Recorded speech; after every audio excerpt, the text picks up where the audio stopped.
Okay, back. Part 3. Oh, wow, longer than I wanted. So, what you're doing, now, do you need all those particular things that I talked about? You know, like, I've collected them throughout the years. I put them all in the same place together.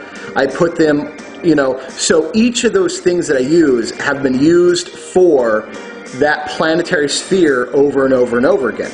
So they have collected a lot of that planetary power, okay, or the influence of that planetary realm. The sigils that I have for that have been blessed and touched by each of those planetary entities of that corresponding planetary realm. So let's say I have an axe of Gabura, okay, which is right here, which is a powerful, aggressive, warrior-style place. But there's also healing there too, but in a different way.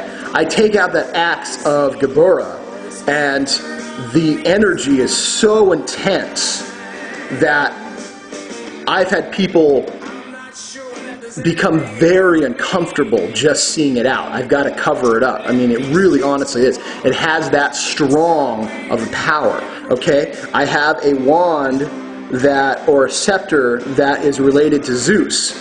Okay, the moment I take that thing out, I have undivided attention, okay?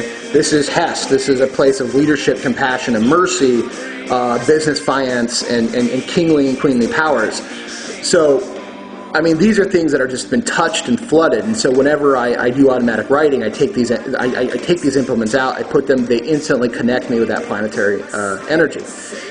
The same with Tapareth. Because Tapareth is related to the sun and symbols and banners and talismans, especially talismans, I have talismans that I put out, things that I wear that are connected to the sun that are meant to show especially metaphysical beings or non-corporal beings what I'm all about.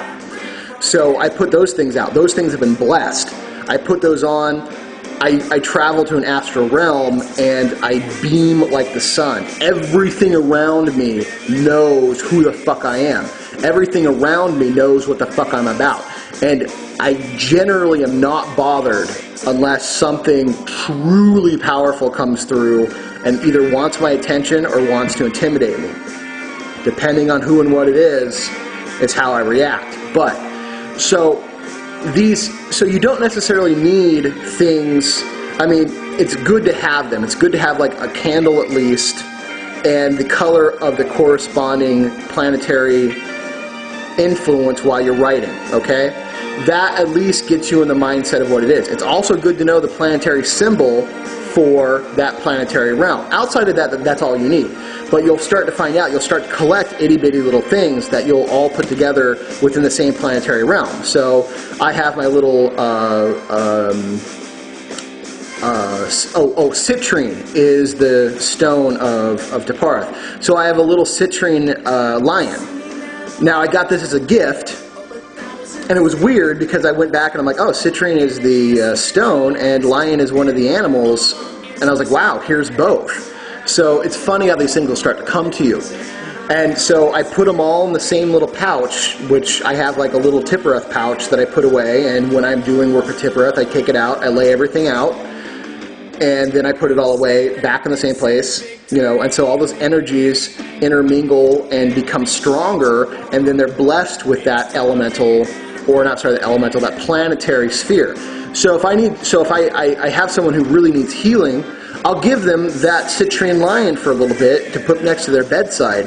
Oftentimes, weeks later, they'll tell me, oh dude, I had this dream of this pure white lion, it came to me, and it just started licking me, and like I felt so much better when I woke up. That's one of the major Taparthian spirits, which I'm not going to give out his name because you need to meet him if and when you go. Ask to meet the lion.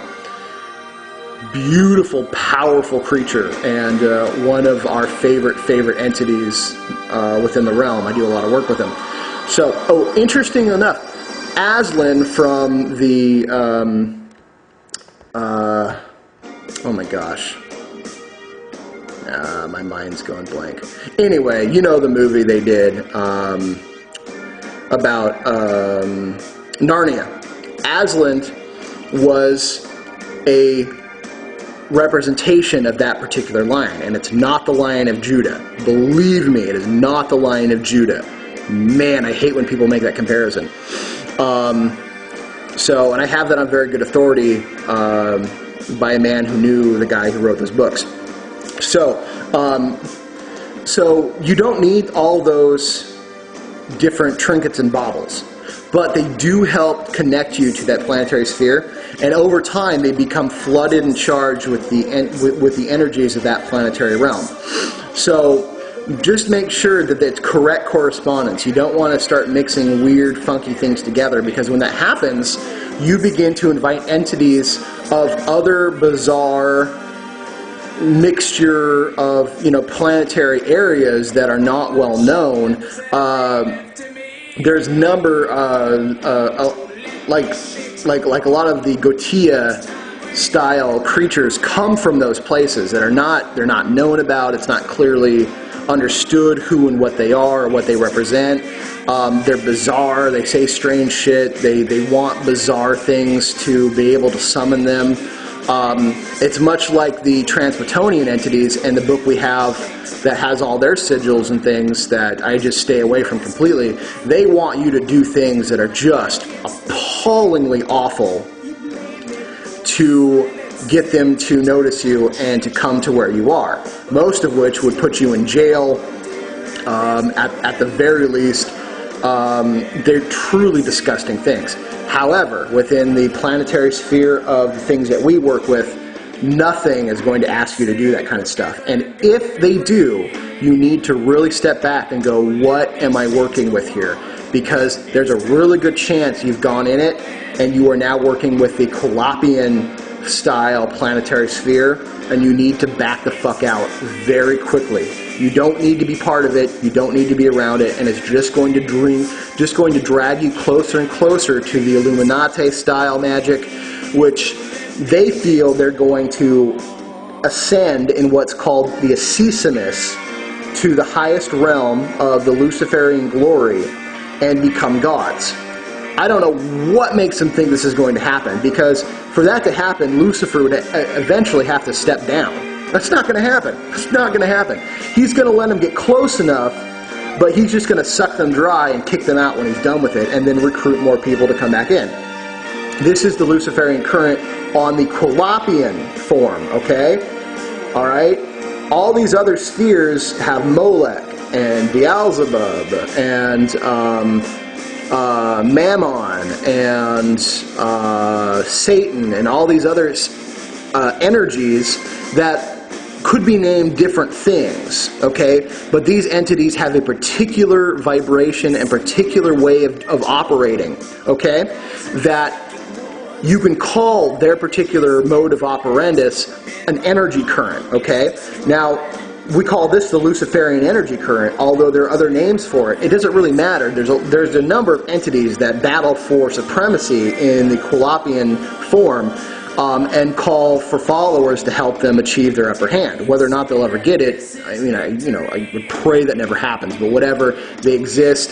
This is what the Illuminati talk about as their hidden or secret light. Okay, and it is all about sacrificing everybody else for your own glory. Okay, the invert or the way that we work with it is you sacrifice a little bit to bring everybody to this glory. Okay, it's everyone to this glory. In the Colopian way, it's just me in this glory. Okay, there's the big difference. They're slightly, different forms of energy twisted in big ways. All right, so start experimenting with writing with the Teparthian influence.